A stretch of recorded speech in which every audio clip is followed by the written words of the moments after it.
अस्सलाम वालेकुम स्टूडेंट्स, आज हम चैप्टर 13 के न्यूमेरिकल्स को सॉल्व करेंगे।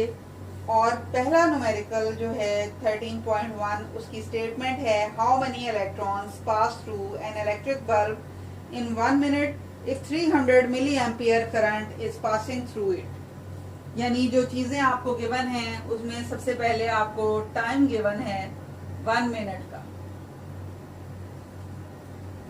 और उसके बाद आपके पास करंट है 300 मिली एम्पियर। इनको पहले तो आपने चेंज करना है, 1 मिनट को सेकंड में चेंज करेंगे क्योंकि ऐसा unit of time is second. उसके बाद आप करंट को एम्पियर्स में चेंज करेंगे, इसके लिए मिली 10⁻³ एम्पियर के इक्वल होता है। अब कैलकुलेट करना है आपने नंबर ऑफ इलेक्ट्रॉन्स को, यानी n आपने फाइंड करना है, और n आप निकालेंगे उसके लिए फॉर्मूला यूज करेंगे Q is equal to n E।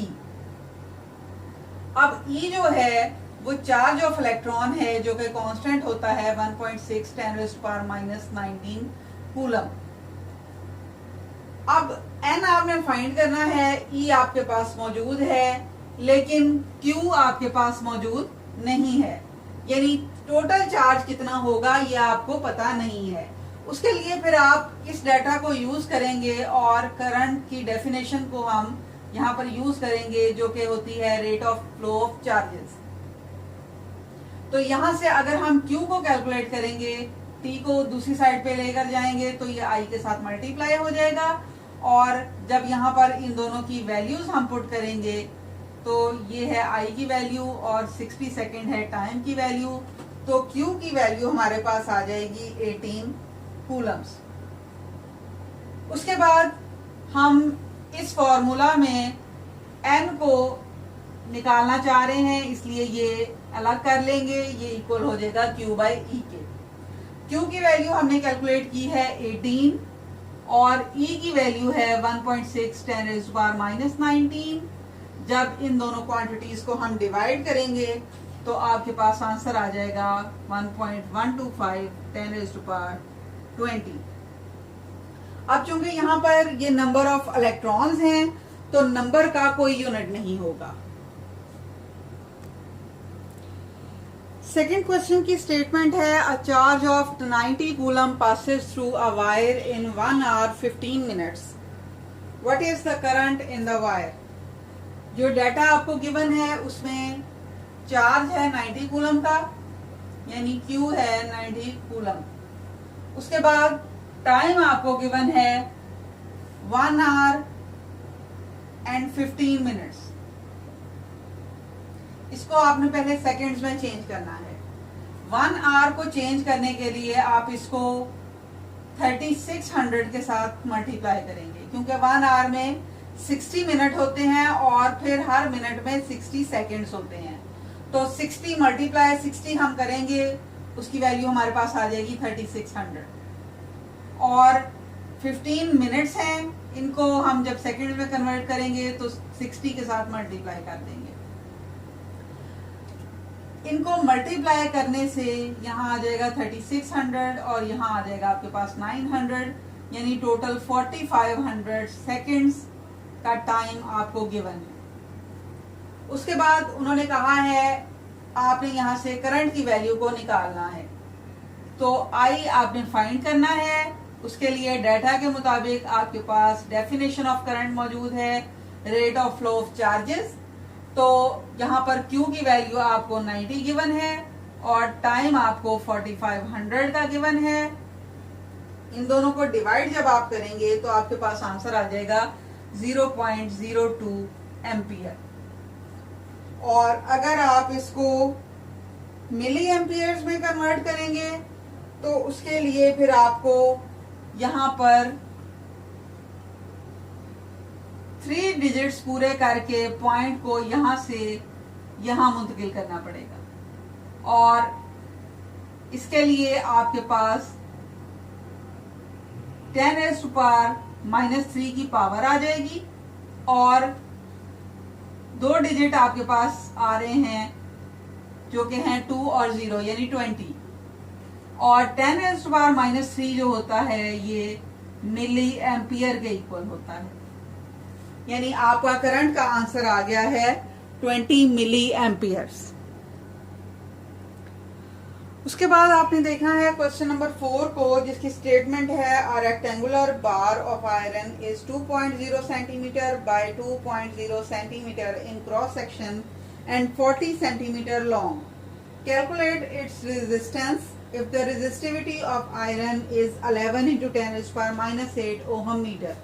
यानी जो डाटा आपको गिवन है उसमें आपको क्रॉस सेक्शन का एरिया गिवन है 20 सेंटीमीटर बाय 20 सेंटीमीटर, यानी एरिया होगा 2.0 इंटू 2.0 सेंटीमीटर स्क्वायर, और 2 के बाद अगर पॉइंट के बाद 0 है तो इसका मतलब है हम इसको क्वांटिटी को ऐसे भी लिख सकते हैं कि सिंपल 2 ही लिख लें, यानी ये आपके पास 4 सेंटीमीटर स्क्वायर का एरिया है। अब स्टैंडर्ड यूनिट जो हम यूज करते हैं, ऐसा unit of area is metre square, तो हम सेंटीमीटर स्क्वायर को कन्वर्ट करेंगे मीटर स्क्वायर में, और सेंटीमीटर में होते हैं 10⁻⁻² मीटर्स। अब यहाँ चूंकि सेंटीमीटर का स्क्वायर है तो इस पूरी क्वांटिटी का हम स्क्वायर ले लेंगे, और जब स्क्वायर को हम इवेल्युएट करेंगे तो 10⁻⁻² का स्क्वायर जो होगा पावर्स मल्टीप्लाई हो जाएंगी और 10⁻⁻4 बन जाएगा, और मीटर का हम स्क्वायर लिख देंगे, यानी आपके पास एरिया की वैल्यू है 4 इंटू 10⁻⁻4 मीटर स्क्वायर। उसके बाद लेंथ आपको गिवन है L 40 सेंटीमीटर्स की। अब इसमें भी सेंटीमीटर्स को आप कन्वर्ट करेंगे 10⁻⁻² मीटर लिख देंगे।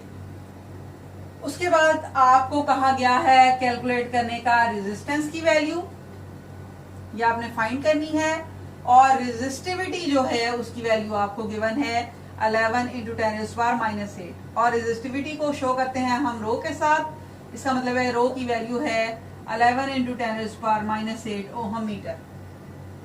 अब रेजिस्टेंस का फॉर्मूला जिसमें रेजिस्टिविटी हम कैलकुलेट करते थे वो है ρL/A, और यहाँ आपके पास सारी वैल्यूज मौजूद हैं, इनको इस इक्वेशन में पुट कर दें। L की वैल्यू आपके पास आ जाएगी 40 10⁻⁻², और एरिया की वैल्यू थी आपके पास 4 इंटू 10⁻⁻4,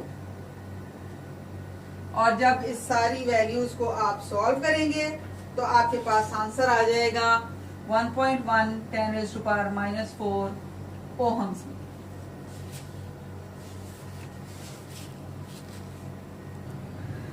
उसके बाद स्टूडेंट्स आपने देखना है क्वेश्चन नंबर 5, जिसकी स्टेटमेंट है the resistance of an iron wire at 0 degree C is 1 into 10⁻⁴ Ohm's.